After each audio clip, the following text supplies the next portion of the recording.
Hello, everyone, and welcome back.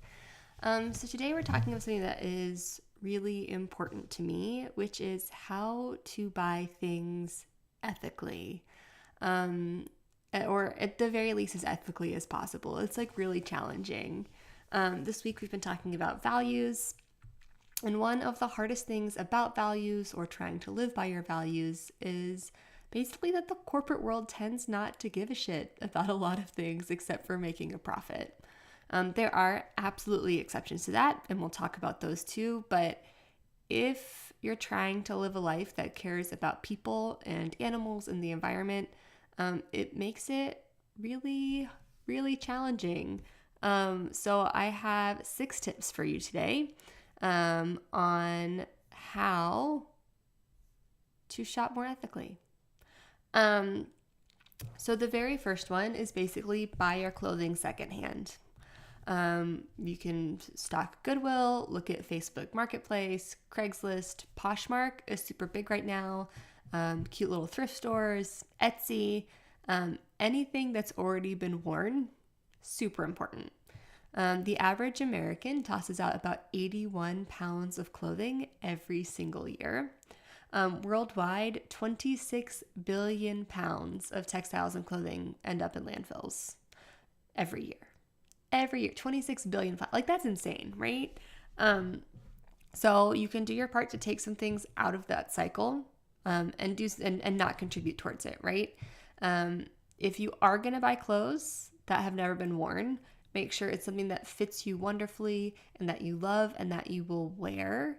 Because if it's something you feel about, eventually you're just going to throw it away and contribute, right?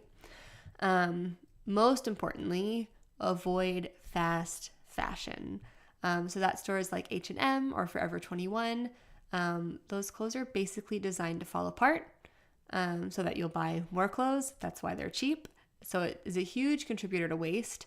But cheap clothing is also cheap because it's made by people overseas who are in terrible working conditions.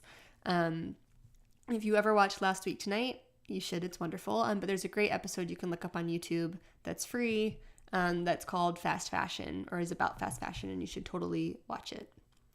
Okay, so point number 2, buy from small local businesses. So there may still be some sourcing issues for small businesses, but your money makes a huge difference in the lives of the people who own that business.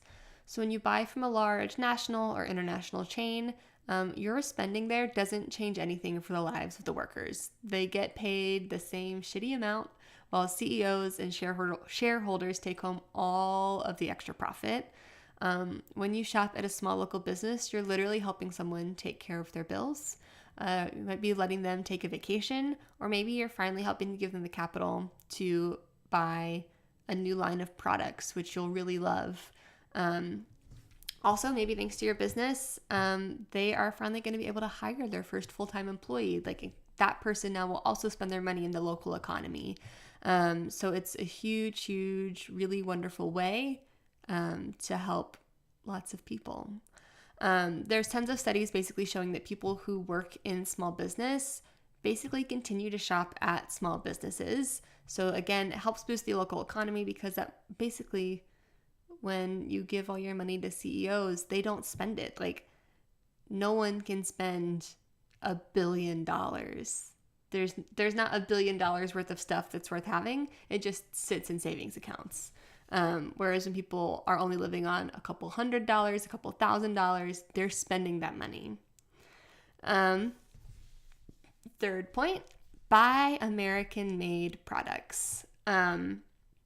So when things are being manufactured overseas, especially in places like Asia or Southeast Asia, it's usually being made in like very appalling working conditions.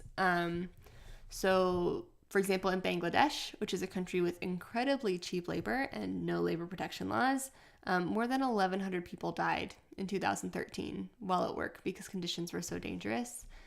In Cambodia, 25 workers were shot after protesting and demanding $20 more a month. This is in a country where they make $100 a month for working like 60-hour weeks. So at the very least, even if you buy from a big chain, if you buy American-made products, you know that there's a real minimum wage. Workers can legally unionize. They get paid for overtime. There are health and safety standards for buildings, and they have legal rights if their company is abusing them. So American-made is a good choice. The fourth thing that you should do is buy cruelty-free. So for those of you who follow along, you probably know by now that I am vegan. So this is obviously something that is like really important to me. I understand if it's not for you, but I'm going to try and tell you why it should be. So like I cannot even begin to tell you the horrors that are inflicted on animals for testing beauty and household cleaning products. So like one example is that to study the toxicity of products, particularly cleaning products, pesticides, and industrial chemicals, they are forcibly pumped into the stomachs of beagles to see at what point they get sick and die.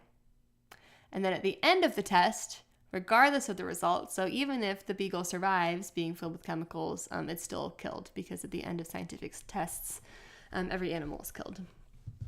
So that's just one fun fact for you. If you are looking for cruelty-free products, the single best resource is Leaping Bunny. You'll see its certification on a lot of products. It'll have a little bunny on it. But also on their website, they have a full list of endorsed brands. So one thing to watch out for, especially when you're looking for cruelty-free, is that China does require animal testing. So any brand that sells in China does test on animals. For those brands, like I'll call L'Oreal out because they are one that does it. If you go on their websites, they'll say things like, we don't test on animals unless it's legally required. But what that means is they sell in China and that every single one of their products is tested on animals for that market. So again, I really would recommend Leaping Bunny, like wonderful list. And she does amazing research. So that's all I'll talk about for cruelty-free right now. The fifth thing is if you are going to buy from big companies, it happens, right? Like I get it. Make sure you know what they stand for. So do your research. This is so important. You should make sure it is someplace you feel comfortable spending your money. There are absolutely brands that are big brands that I still believe in and will buy from. So like I worked for Lush for years and I completely believe in its mission. I think that they are working to make the world a better place. Thinking about grocery stores, Costco is an amazing chain that treats their employees well. They have an ethical code of values that they follow. There are good companies out there. You just have to work a little bit harder to make sure of it. I normally just Google like company name plus ethical issues to get a good overview. And you know, again, like everyone's personal values are different, so you know the issues that matter to you. So it could be that a company is really strong in some areas and weak in a couple others, and if you can look at the whole picture and feel good about it, like that's fine. And the last thing, point number 6, is boycott the shit out of things and be loud about it, right? So when you do your research and you decide that there's someplace you're no longer purchasing from, tell the freaking world. Tell everybody. Share articles, tell stories, use hashtags, get the word out there.